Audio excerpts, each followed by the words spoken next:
Salut à vous, bien-aimés dans le Seigneur. Nous vous bénissons de la part de Dieu notre Père, par Jésus-Christ, le seul Seigneur, le seul Sauveur, celui qui est, qui était, qui revient bientôt. C'est votre frère, l'esclave inutile de Christ, le serviteur de Dieu, enseignant de la parole de Dieu, Yannick Stéphane. Nous voulons nous entretenir encore dans la parole. Nous bénissons le Seigneur pour vos vies. Nous vous remercions pour tous les messages d'encouragement, en privé que les bien-aimés nous envoient pour nous encourager, ça nous fortifie, ça nous édifie.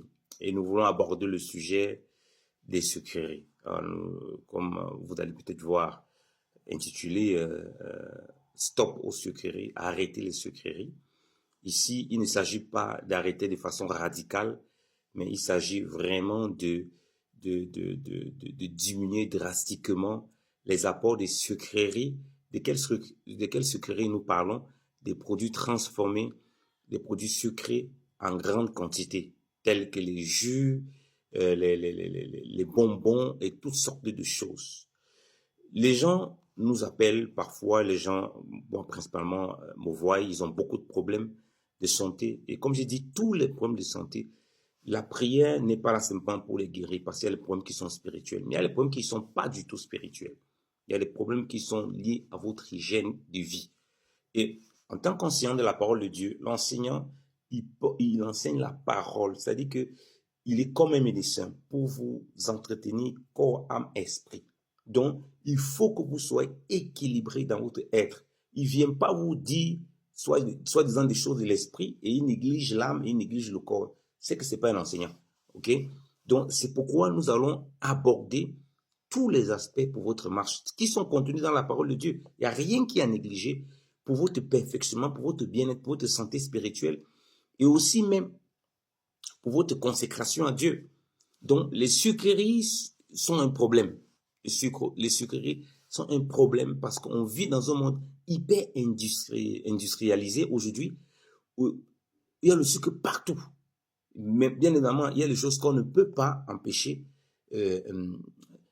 d'avoir, mais le sucre, on ne peut pas empêcher, on consomme presque tout est sucré, ok? Parce que le sucre aussi, on le prend, on l'utilise pour la conservation, un peu comme le sel aussi pour conserver les aliments un peu plus longtemps, pour lui donner du goût, tout ça, on comprend. Mais vous-même, vous devez vous donner une discipline pour ne pas prendre beaucoup de sucreries transformées parce que ça a des impacts sur votre santé et sur votre humeur. Et même aux enfants, vous dites non, les enfants grandissent. C'est la raison pour laquelle vous leur donnez beaucoup de sucreries transformées. Les bonbons, les chocolats. Et puis les enfants sont hyper excités, hyper actifs. Vous-même, vous êtes hyper actifs, hyper excités, tout le temps fatigués. Parce que vous passez le temps à prendre des trucs transformés en grande quantité qui ont des incidents sur votre organisme. Je vous laisse aller faire des recherches vous-même. Je ne vais pas vous donner tous les détails ici. Donc, c'est des facteurs de diabète, c'est des facteurs de maladie et c'est des facteurs de mal-être. Les gens ont des problèmes, ils sont tout le temps fatigués, mais vous voyez leur hygiène de vie, mais ils prennent tout le temps les produits transformés. Il y en a qui ne boivent pas de l'eau. La première boisson que Dieu a donnée à l'homme, c'est l'eau, puisque la Terre, la planète Terre, elle est remplie énormément d'eau. Et quand Dieu lui-même, il se réfère à lui, il se présente comme une source d'eau vive, comme des fleuves d'eau vive, hein, on voit les mers, on voit les lacs, il fait des représentations avec des choses qui ont été créées. C'est de l'eau à boire. Les gens ne boivent pas de l'eau. Et un des grands scandales dans les églises, quand le Seigneur s'est révélé à moi, et ce que j'ai vu dans les églises, c'est que les gens ont fait quoi? Ils ont ôté le vin et les bières, soi-disant c'est un péché. Ce qui ne l'est pas, c'est pas un péché. C'est l'abus de ces choses qui est un péché. Ils ont ôté les vins, les bières, et ils ont installé les jus, ce qui est grave. Donc, ils ont installé les excès, parce que même les excès de jus est un péché. Vous voyez? Tout ce qui est excès de table est un péché. Oh, excès de table ici, on parle ici de l'alimentation. Si on prend des choses en excès, non seulement c'est un péché devant Dieu, et en plus ça a des incidences sur notre santé. Donc, beaucoup de vos problèmes, la prière qui doit accompagner, c'est la prière d'action de grâce, la prière pour avoir la direction, comment arrêter certaines choses de la part du Seigneur et comment diminuer certaines choses. Parce que ça peut être compliqué parce que c'est devenu une addiction pour les gens. Il y a des gens qui ne boivent pas de l'eau, ils se lèvent le matin avec les jus sucrés. les alcools, les bières, tout ça, c'est du sucre. Si vous prenez le vin en quantité très limitée, parce que le vin, l'avantage du vin, c'est qu'il est aussi bon pour la santé. C'est scientifiquement prouvé, hein. Il est aussi bon pour la santé, il est recommandé, mais à une dose raisonnable. Il en est de même des sucreries, des apports de sucreries de l'extérieur. Il faut limiter ces sucreries. Voire faire des jus de fruits maison, si vous voulez prendre des jus de fruits, mais surtout consommer des fruits, si vous voulez, du sucre naturel, des fruits, vous avez le fructose dans la plupart du temps dans les fruits. Ok, consommez des fruits tels que Dieu vous l'a donné. Ok, vous vous réveillez le matin, c'est le jus que vous allez chercher. Dans les églises, alors les gens boivent tellement les jus. Et puis les mêmes gens se plaignent des diabètes, veulent prier pour le diabète, veulent prier pour les hypertensions, veulent prier pour les problèmes de fatigue chronique qu'ils ne comprennent pas et toutes sortes de situations. Et vous savez que le sucre, les cellules cancéreuses aiment le sucre. Donc les gens qui ont les difficultés, qui ont parfois des tumeurs, des problèmes, un cancer qui veut débuter, mais ça vient trouver un terrain fertile au développement des maladies. Donc quand vous avez une vie sucrée, le surpoids vous guette, et toutes sortes d'autres maladies. Donc quand nous parlons de cela, nous sommes très sérieux. C'est pas l'amusement, c'est pas un sujet à prendre à légère et croire que c'est un sujet moindre que parler de chasser les démons, moindre que parler de la mort et la vie de Christ. Non, parce que la mort et la vie de Christ, si tu y crois, tu dois croire à ce qui est enseigné concernant les excès. L'Écriture nous dit quoi? Romains chapitre 13. On va lire Romains chapitre 13 à partir du verset 12. La nuit est avancée et le jour est approché. Rejetons donc les œuvres des ténèbres et soyons revêtus des armes de lumière.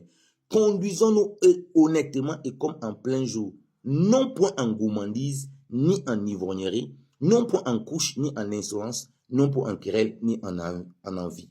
Mais soyez revêtus du Seigneur Jésus-Christ et n'ayez point soin de la chair pour accomplir ses convoitises. Amen.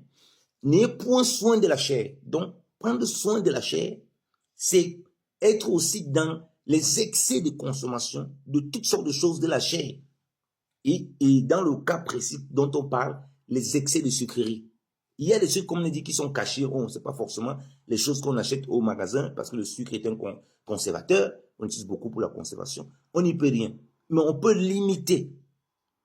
On peut limiter les apports en buvant déjà beaucoup d'eau et en consommant les fruits si on veut les trucs sucrés.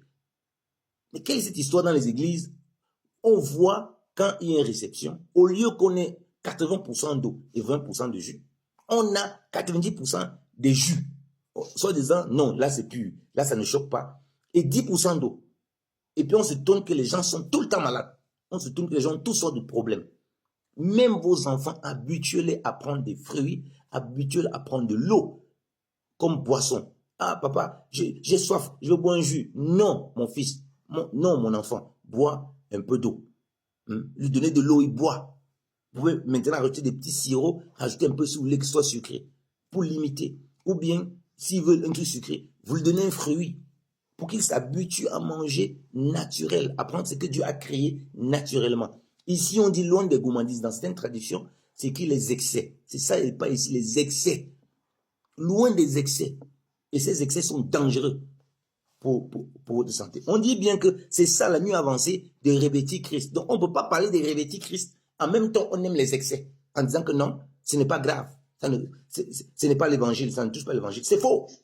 C'est un faux enseignement qui conduit les gens dans beaucoup de choses qui ne sont pas bien. Donc, il est possible de réduire ces choses si vous comprenez cela. Si vous comprenez que c'est revêtir de Christ, c'est limiter les excès de tout genre concernant la chair.